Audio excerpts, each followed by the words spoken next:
বগুড়ায় নির্যাতনের পর এক কলেজ ছাত্রী ও তার মায়ের মাথা ন্যাড়া করে দেওয়ার অভিযোগ উঠেছে নারী কাউন্সিলরের বিরুদ্ধে। এই ঘটনায় 4 জনকে গ্রেপ্তার করা হয়েছে। জড়িত সব আসামিকে আইনের আওতায় আনার আশ্বাস দিয়েছে পুলিশ। শরীরে যন্ত্রণা নিয়ে হাসপাতালে চিকিৎসা নিচ্ছেন লাঞ্ছনার শিকার এই কলেজ ছাত্রী। স্বজনরা জানান, পৌরসভার সংরক্ষিত নারী কাউন্সিলর মার্জিয়া হাসান রুমকির ভগ্নিপতি তুফান সরকারের সাথে কলেজ ছাত্রীর প্রেমের সম্পর্ক আছে বলে অভিযোগ আনা হয়। পরে তাদের বাসায় তালা ঝুলিয়ে দেয় দুর্বৃত্তরা। বিষয়টি নিয়ে কথা বলতে কাউন্সিলর রুমকির বাড়িতে যান মা মেয়ে। এ সময় তাদের দুজনকে পিটিয়ে আহত করে রুমকি ও তার সহযোগীরা। পরে তাদের মাথা ন্যাড়া করে দেয় তারা।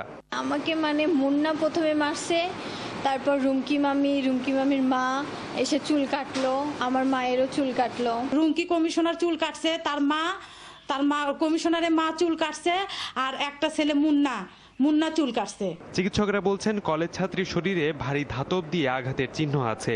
লাঞ্ছনার ঘটনায় মানসিকভাবে ভেঙে পড়েছে সে। শরীরে কিছু আঘাতের চিহ্ন আছে, থাই এবং চেস্টে কিছু আঘাতের চিহ্ন আছে, তবে আঘাত সে আশঙ্কা মুক্ত।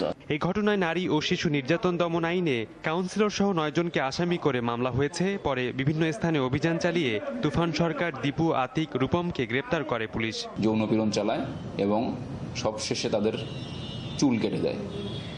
এবং ঘটনার জানার সাথে সাথেই আমরা তুফান সরকারকে এবং যে 3 জন সহযোগী ছিল তাদেরকে গ্রেপ্তার করি। পলাতক জনপ্রতিনিধি সহ মামলার অন্য আসামিদের দ্রুত আইনের আওতায় আনার আশ্বাস দিয়েছে পুলিশ। রাকিব খান, যমুনা নিউজ।